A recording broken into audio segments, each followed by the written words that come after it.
There once was a shepherd with a faithful dog named Sultan, who was grown very old and had lost all his teeth.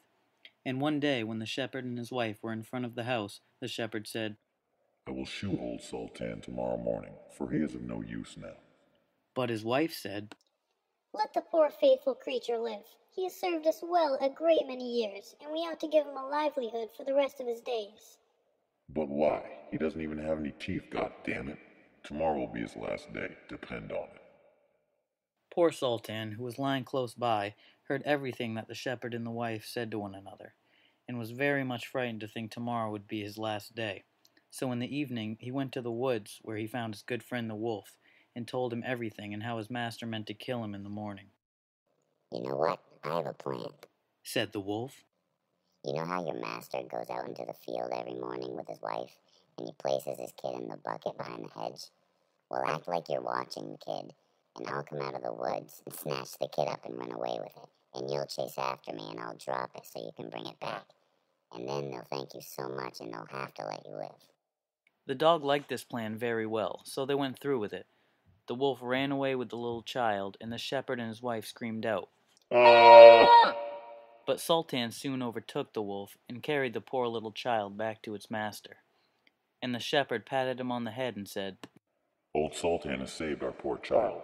Wife, go home and make him a nice turkey sandwich, and he can sleep in the bed with me as long as he lives.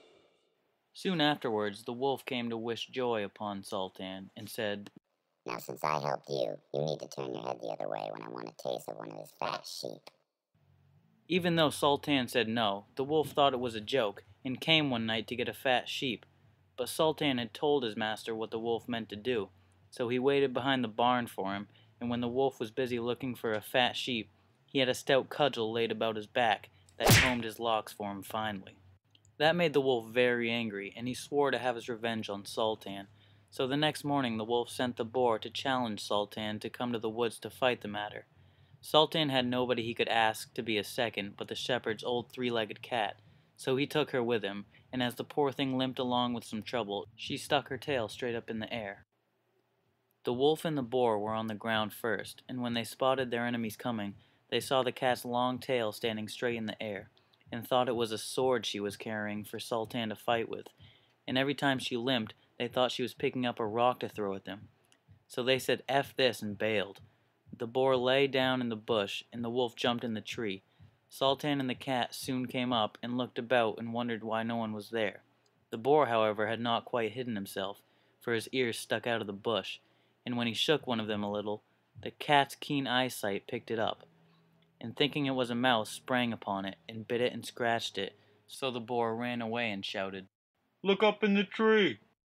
So they looked up and spotted the wolf in the trees, and called him a coward and wouldn't let him come down until he was heartily ashamed of himself, and had promised to be good friends with old Sultan again. The end.